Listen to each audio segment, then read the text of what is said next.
મોડાસા શહેરના દ્વારકાપુરી સોસાયટીમાં રહેતા એક પરિવારને એક લેબોરેટરીના રિપોર્ટે માનસિક તણાવમાં મૂકી દીધો છે। વાત છે દિવ્ય નામના પુત્રની। દિવ્ય છેલ્લા 1 વર્ષથી ટ્યુમરની બીમારીથી પીડાઈ રહ્યો છે। તેની 1 વર્ષથી યોગ્ય સારવાર પણ ચાલી રહી છે। દર 3 મહિને રિપોર્ટો કરવા પડે છે ત્યારે મોડાસા શહેરની ખાનગી સંજીવની હોસ્પિટલમાં અમદાવાદથી કેન્સરના દર્દીની સારવાર માટે આવતા ડોક્ટર નહુશ તાહિલીને ગત 26 જૂનના રોજ ડોક્ટર નહુશ તાહિલીને બતાવતા આવ્યા હતા તો તેઓએ રિપોર્ટ કરાવવા જણાવ્યું હતું તો સંજીવની હોસ્પિટલની એક્યુરિસ લેબોરેટરીમાં લોહીના નમૂના લઈ લેબોરેટરીમાં નિદાન કરાવ્યું હતું। જે રિપોર્ટ ડોક્ટર તાહિલીએ રિપોર્ટ જોઈ દિવ્યના પિતાને અમદાવાદ લઈ આવવા જણાવ્યું હતું। રિપોર્ટ આવ્યા બાદ માતા પિતા સહિત પરિવારજનો દુઃખમાં ગરકાવ થઈ ગયો હતો। પરિવારને કંઈ સૂઝે નહીં તેવી સ્થિતિમાં મુકાઈ ગયો હતો। પુત્રને લઈને ગત 27 જૂનના રોજ અમદાવાદ ઝાયડસ હોસ્પિટલ ખાતે લઈ જવામાં આવ્યો હતો। ડોક્ટરને મળ્યા તો ડોક્ટરે ફરીથી રિપોર્ટ કરવા જણાવ્યું હતું।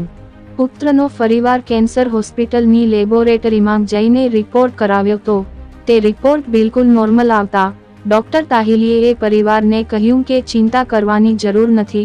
ડોક્ટરની આ વાત સાંભળી પરિવાર ચિંતા મુક્ત થયો, પરંતુ મોડાસાની જે લેબોરેટરીના રિપોર્ટને લઈ સંચાલક સામે સવાલો ઊભા થાય છે।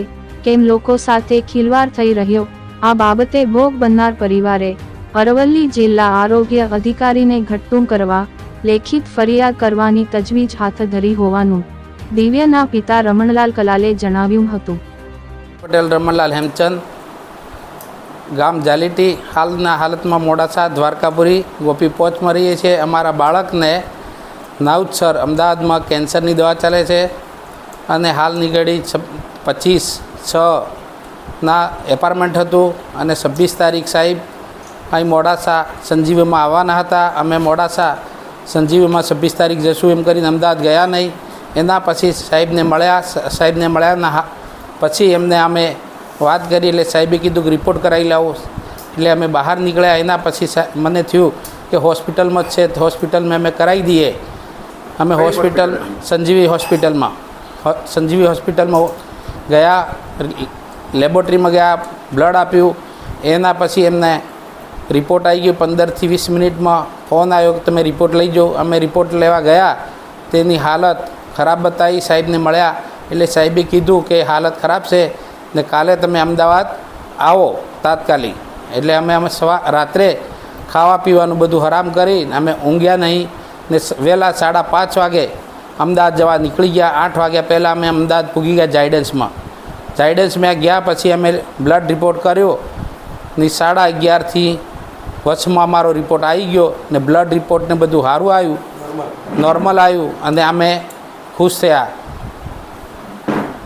એના પછી સાહેબને પાસે ગયા નાઉદસરનું અમને સાંજના 7 વાગે મળ્યા।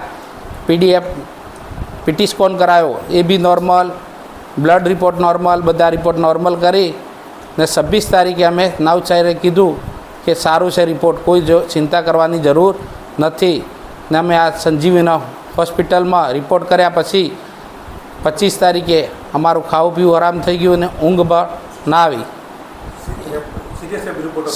રિપોર્ટ સિરિયસ આપેલો।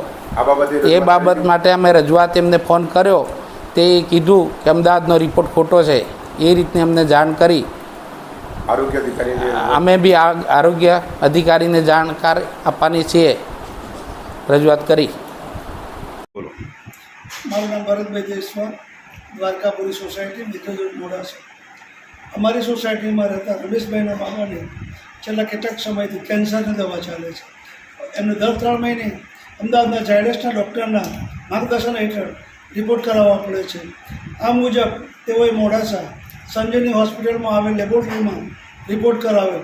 રિપોર્ટ દરમિયાન એટલો બધો ખરાબ ભયંકર રિપોર્ટ આવતા આ પરિવાર એકદમ દુઃખ અને નિરાશામાં ગરકાવ થઈ ગયું અને આખી રાત ટેન્શનમાં આવ્યું।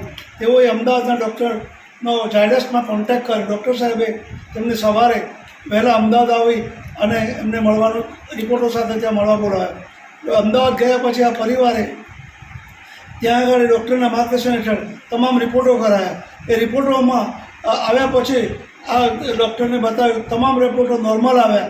આ મોડાસામાં ચાલતી આ લેબાગુ લેબોરેટરીઓમાં પ્રજાને હેરાન કરવા માટે, સામાન્ય નાગરિકોને આ રીતે ખોટા રિપોર્ટ આપી આર્થિક રીતે અને તમામ રીતે અને દવાઓમાં પણ જો આ બાળકને આ રીતે મોડાસામાં દવા થઈ હોય તો એ રિપોર્ટના પ્રમાણે જો દવા થઈ હોય તો એની પરિસ્થિતિ ભયંકર બનોત અને બાળકને ખોઈ નાખવાનો વારો આવત. પરંતુ તાત્કાલિક અમદાવાદ જવાથી ડૉક્ટરના માર્ગદર્શન હેઠળ, ઝાયડસના માર્ગદર્શન હેઠળ તેની દવા થતો બાળકની સ્થિતિ સારી છે. આજે પણ એ બાળકનું કોઈપણ જાતની તકલીફ નથી. આ મોડાસામાં ચાલતી લેબાગુ લેબોરેટરીઓમાં જિલ્લા આરોગ્ય અધિકારી અને રાજ્ય સરકારના આરોગ્ય વિભાગ દ્વારા જો તપાસ કરવામાં આવે તો આ લેબોરેટરીમાં જે ખરેખર એની જે ડિગ્રીવાળા છે એની જગ્યાએ સામાન્ય માણસો, જે મજૂર જેવા માણસો છે એ લેબોરેટરીઓમાં કામ કરતા હોય છે અને એની પણ આરોગ્ય વિભાગ દ્વારા સખત તપાસ કરવી જોઈએ અને આવી લેબોરેટરીમાં સીલ મારી અને કાયદેસરની કાર્યવાહી કરવી જોઈએ.